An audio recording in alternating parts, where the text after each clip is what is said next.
Hello, ladies and gentlemen, boys and girls. Welcome back here to another episode of the Tradie Business School podcast, the only podcast you need to listen to learn how to grow and scale your business profitably with systems and processes that allow you to build an asset rather than an ongoing liability.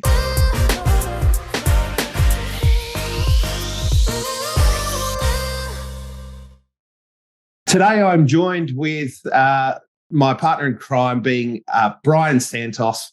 Welcome to the podcast, Brian. Boys running the show today. It's good to have a bit of a bro down. Hey, everybody. How are you all? Nice to be here. Excellent. Now, Brian, we've got a pretty cool topic today. It's been a hot topic for both of us. You know, me when I'm talking to people in strategy sessions, you when you're talking to people on calls and whatnot. Group calls, trainings, coaching, that sort of thing.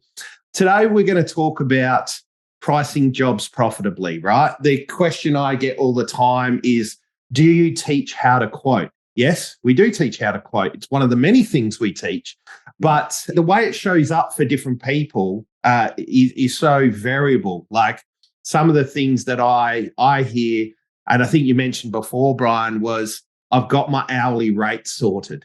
Yeah. It's like a quintessential statement that we hear when that means you haven't got your hourly rate sorted and your quoting sorted. So, I mean, what are some of the things that you hear, Brian?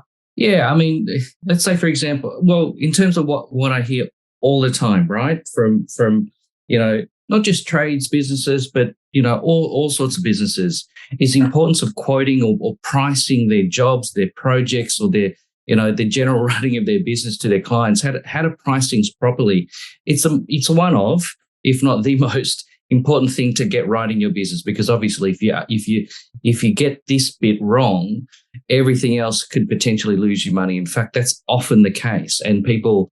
I often see that people get stuck, or they're finding that they're having cash flow issues, or they're working hard. The money's coming in, but there's not enough money in the bank account to pay things on time, or you're still stressed and feel like you have to work harder. I mean, it's a common thing. Yeah. And often it comes down to, if you don't have your numbers right from the beginning, then it kind of trickles down to the rest of your business. And if it trickles down to the rest of your business and becomes a stressful financial situation, often it comes out in your day-to-day sort of life. It affects your family at home and everything like that. I mean, you can't avoid financial stress. So, yeah, that's what I'm keen to talk about with you today, mate. Yeah. No, I love it, mate.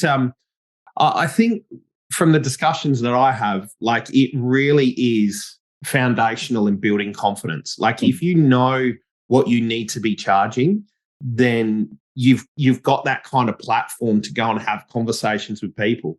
The biggest thing I think I see for the clients that I work with is that just when you actually break these numbers down, it freaks them out, right? They have these money blocks and those sorts of things around going from being in a job where you're earning 25, 30 bucks an hour, 35, 40 bucks an hour, maybe as a tradesman, tradesperson, tradeslady, whatever it may be, and then going into needing to charge 100, 120, 150 bucks an hour to cover all the costs that come with business, like, changing what you're getting paid or charging what you're getting paid in a job when you go out on your own, and tripling it just like melts people's brains, So I think, one of the things we talk about, and one of the strategies we've got is, the calculator that we give out. We actually give it out for free because it's such a fundamental thing. We want people to get into business. We want them to have, confidence in talking about pricing to people. But I mean, I think you mentioned it before, the biggest problem is that most people are out there quoting blindly without knowing their numbers, without knowing the true cost of business. And I think that's the thing. And, maybe we'll give the calculator away at the end of this podcast again. But, mate, I think, do you see any other problems? I mean, what are the big problems that you see? What are the consequences of not having your numbers right? Like, for me, I definitely see the lack of confidence. People are scared to go out on their own because they don't know how to quote. They don't know how to price. They don't know what their numbers. I mean, you alluded to some of it before, it transpires into, the relationships and stuff at home. But is there anything else that you see? Yeah. I mean, see, as business owners, we often get into business because we're good at what we do. We're a good, technician. We're a good, tradesperson. We're a good builder. We've been trained in that sense. Yeah. But none of us have really been trained in actually how to do the business side of business, particularly the numbers side of business, and particularly the numbers side of quoting and getting that bit right, and not just getting it right, but like being on top of it, so that because as we know, things change, and in this economic environment, things are changing every single month for us, right? Yeah, you're still using the same method of quoting as you have even like 3 months ago or 6 months ago, yet alone like 12 months plus ago. Yeah. You could be leaving money on the table. You could actually be losing money on every single job, right? Yeah. Thinking, man, I've just got a big client, or I've just got a big job, or whatever the case might be. And there's a chunk of money that comes in and you wonder where the hell that goes at the end of the month, at the end of the, next couple of months, whatever it is. Often it comes down to you haven't got your money, your numbers right. And I know I've just said that early in the conversation, but it's the truth, right? So cash flow, and it results in, I guess a mismanagement or of your cash situation or your cash flow, right? Yeah. And just wondering where that is. So you touched on something before, like an hourly rate. So I get this a lot, Brian. I think I figured out my hourly rate, and of my guys and the. And then I'm going to kind of reverse engineer it that way. And then I'm going to put a margin on that. There's a few things with that I don't necessarily agree with, right? So first is, like I said, things change very, very quickly. So if you're using an average of, let's say, all of your costs, and you break it down to an hourly rate, things change, so that let's say your hourly rate is $40 an hour. It's going to cost you. So I'm going to put a margin, make it $60 an hour. You may not even consider that $40 it costs you has reached like $49-$50 an hour. And then you've quoted at $60 an hour. Things change, right? Yeah. I mean, everything, the interest rates are changing, right? The cost of living. And I think this is an important point, right? Because yes, for your costs, they're going to increase, but for your employees, their costs increase too. So if you can stay ahead of the game with CPI and cost of living and make sure your guys, your team's looked after, then that's beneficial for everybody, which means you've got to be doing this stuff basically on at least a quarterly basis right now. Yeah, actually, that's a really good point, because again, another thing we often hear is, geez, these guys are asking, I can't compete. Like, these guys are getting more money elsewhere, or getting offered more money elsewhere.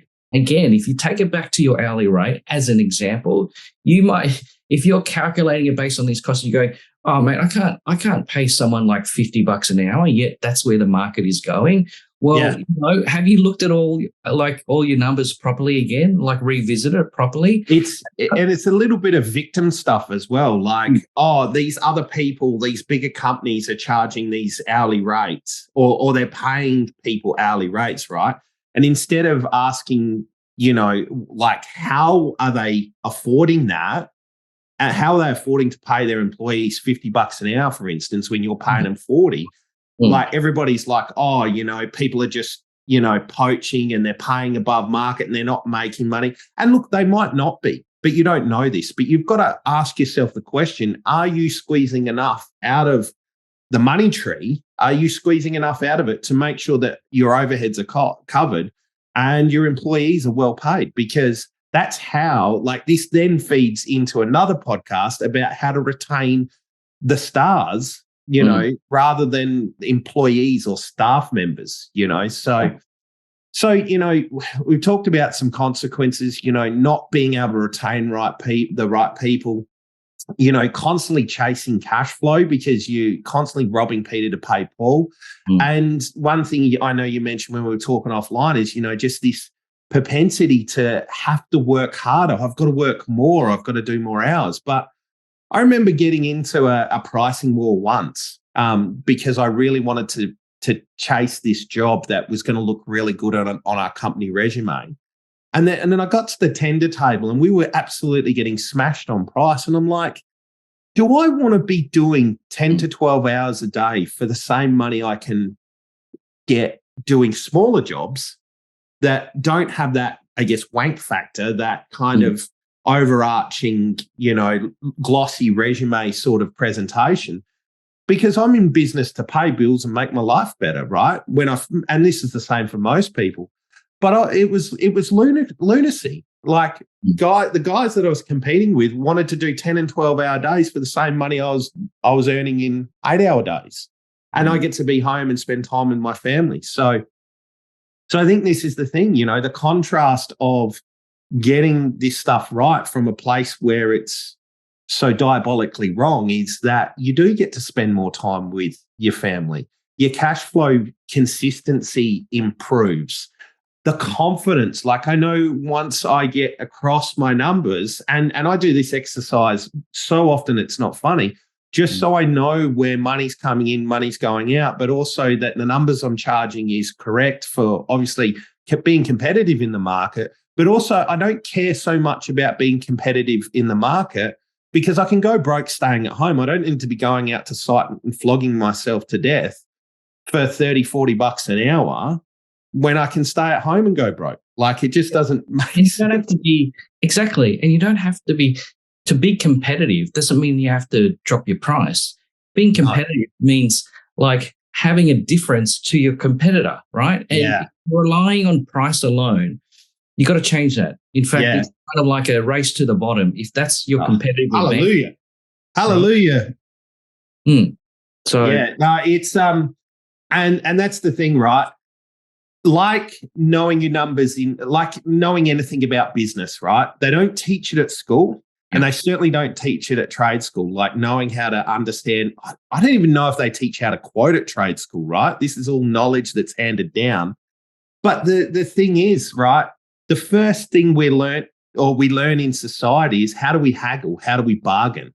How do we try and, like, it's the first leverage. It's the first tool we're taught about value, right? Or what we perceive value. And this is the thing, like, if you're in this situation, please forgive yourself because you weren't to know any better. But here's the thing, right? With knowledge comes responsibility, right? Now we're telling you that there's other ways to get higher priced work, higher margins on your work. And that is by understanding the value that you bring first and foremost to the table as an individual, the experience that you've got. Like there's a saying that I love, and there's a whole heap of different stories that go with it. But the saying is, you owe me for the years, not for my hours, because it's the knowledge that I bring to the table. And now I work with people and I charge them based on the value that we're going to bring to their business. If I'm going to help somebody increase their business by $1 million, is it unfair for me to ask for $100,000, even if I'm only going to do an hour's work? Now, that doesn't happen too often. I wish it did. But this is one of those things, understanding your value, understanding the knowledge that you bring to the table, the skills, the knowledge, the experience that you bring to the table, puts you in a far different playing field to have conversations based on value, not cost. Absolutely. It's going to cost me $30 an hour, but what am I going to save if I get somebody who's $50 an hour, And that comes back to my point about if you know your hourly rate cost and then you kind of charge based on that, you're missing a lot. Because you got to reverse engineer it. Like what is the value really at the end of the day that the client is wanting, and that's your services and products, right? Yeah. And if you kind of work it from the other way around, like what's my charge out rate, then again you're always competing against other people on price, number one, and you're not competing on value. Which is what you're saying. Yeah. So, look, I think this is been an amazing conversation, and I think it's worthwhile us offering up the profitable pricing calculator that we do have. So, and for me, this is one of the big solutions.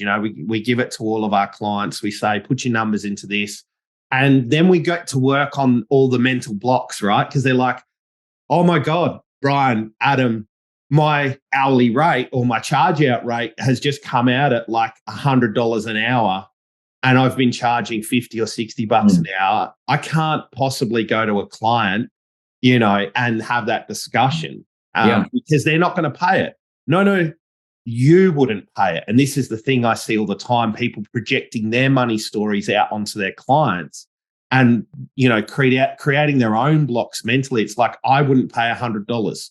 Well, first and foremost, start paying good money for your trades, people, if you want to be paid good money, because you've got to, money's this exchange of energy, right? And I think that that's really important. But I mean, first and foremost, let's just get your numbers right. Let's get you so you understand that this is the number it should be, not, up here, not down here, because we need to make money. Your business needs to be profitable. And this is the thing, clients want they want a good rate. They want good value. They want good money, but people will pay based on how you show up, and this is the thing. I see people that are charging bottom dollar, they show up painfully, they don't want to be there for that kind of money, and they do a poor job. The amount of houses I see in the residential industry, because they just get smashed, like the tradies just get smashed on price. So they just slap it together and hope they don't have to go back and fix it. So everybody out there, I think if you want some help with this stuff, please reach out to us at inquiries@tradiebusinessschool.com. That is ENQUIRES. Brian pointed out to me before, some people spell inquiries with an I. It is with an E for what we do. We might change that email address to make it easier for everyone. But put in the subject line calculator and, put in a bit of text. Let us know what you need help with, and we'll have a chat. Don't be scared to have a chat. The number one thing I say to everybody, if I could go back and change, would be get help sooner, not later. Ask the questions, be vulnerable. So, I think that's it. Is there anything you'd like to add to that, Brian? Not really. This is a really important topic, and it's these podcasts. What we're trying to do is just to make sure that we're giving value to you guys and gals. And so hopefully this has been of value to you, and looking forward to chatting with you on the next one. Yeah. And if you want to write in and tell Brian how valuable his information is, he will be more than happy to receive those emails too. So, ladies and gentlemen, boys and girls, thanks for your time. I hope you enjoyed this episode. Please do not forget to like, share, subscribe, and reach out to us via that email before, inquiries@tradiebusinessschool.com. And we would love to chat to you and help you get your profitable pricing right. So thanks, Brian. Appreciate you being here with me today. It's been nice to have a boys session, jam with you. So I've been looking forward to this for a while, and look forward to seeing and hearing from everybody. Take care. Bye.